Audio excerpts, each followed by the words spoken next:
Hi and welcome to the QRI-5 Chapter 5, which is the summary of the guidelines. Really short chapter. Okay, when you're administering the test and we're doing it individually with one student, you want it to be as quiet as possible and free from distractions.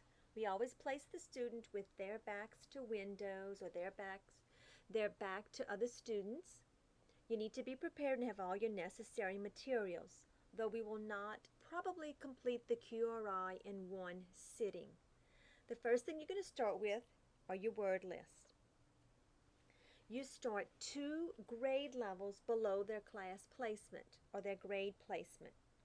You show 1 word at a time, so you can use the PowerPoints that are provided on Moodle, or you can print the cards, which are provided on Moodle, or you can show them the card list, but you have to block out all of the other words and show them 1 word at a time. And the word list starts on page 100.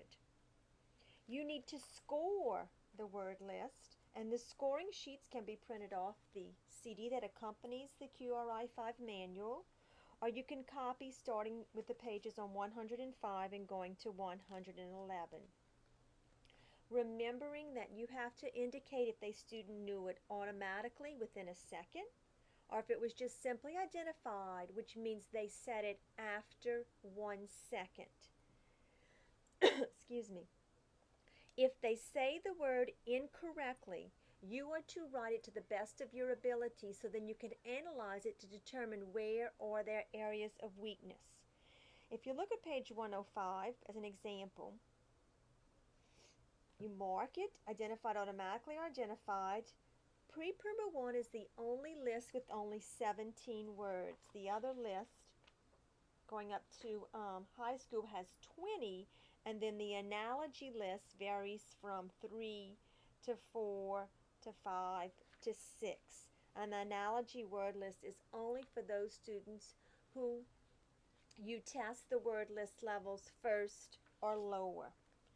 The directions for administering the word list can be found on page 38 of your manual, as well as again on page 42. The instructions are, I have some list of words that I want you to read one at a time. Some of the words will be easy for you, and some I expect to be very hard. Don't worry, you're not expected to know all of them. If you don't know a word right away, try your best to figure it out. I cannot help you in any way, and I cannot tell you whether you are right or wrong. Just do your very best. Are you ready? And then you proceed. Again, I tell them that I'm going to be taking notes.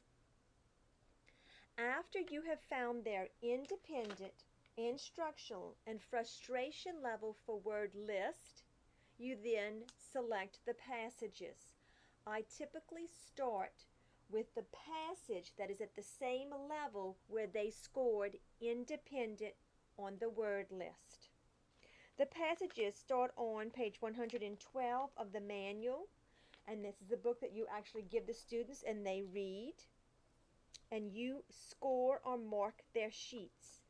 The scoring or marking sheets can be copied out of the QRI manual, which each section is divided by the level, and the scoring sheets are behind each level, or you can print them off of the CD. You have to have a recorder, or I highly recommend you have a recorder, especially when you're doing the retelling. You need a stopwatch, or it's recommended that you have a stopwatch, because for the word list you have to identify if they said it within the second or if it took longer than a second. You need pencils, and you need to make the student very comfortable. When you're doing the passages, your directions are on page 38, where you first ask the concept questions.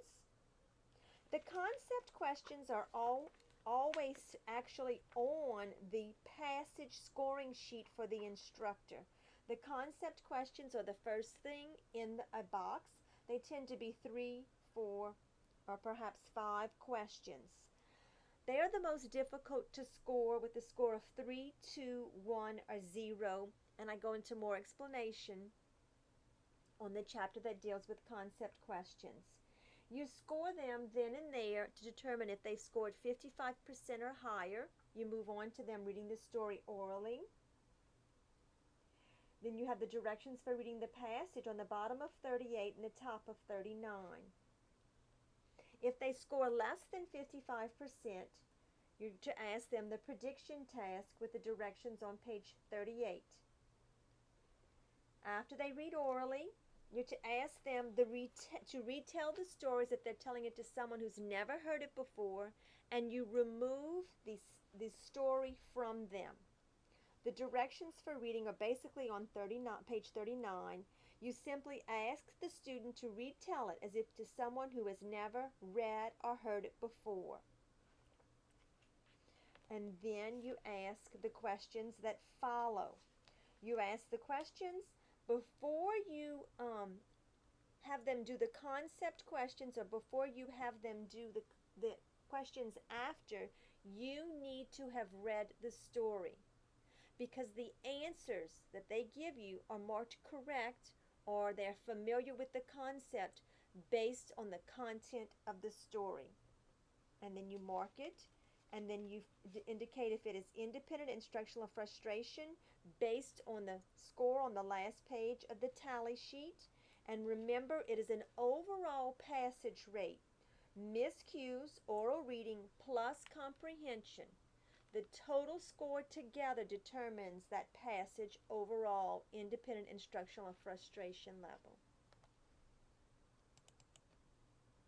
When you administer the test, you start with the word list 2 grade levels below. Then, when you found their independent word list, instructional and frustration level for the word list, whatever level the word list was independent, I find a narrative with that same level, that passage. I ask my concept questions. If they score 55% or higher, I then give them the directions for reading. I mark their miscues. I then ask them, I remove the selection from them. I ask them to retell the stories if they're telling it to someone who's never heard it before.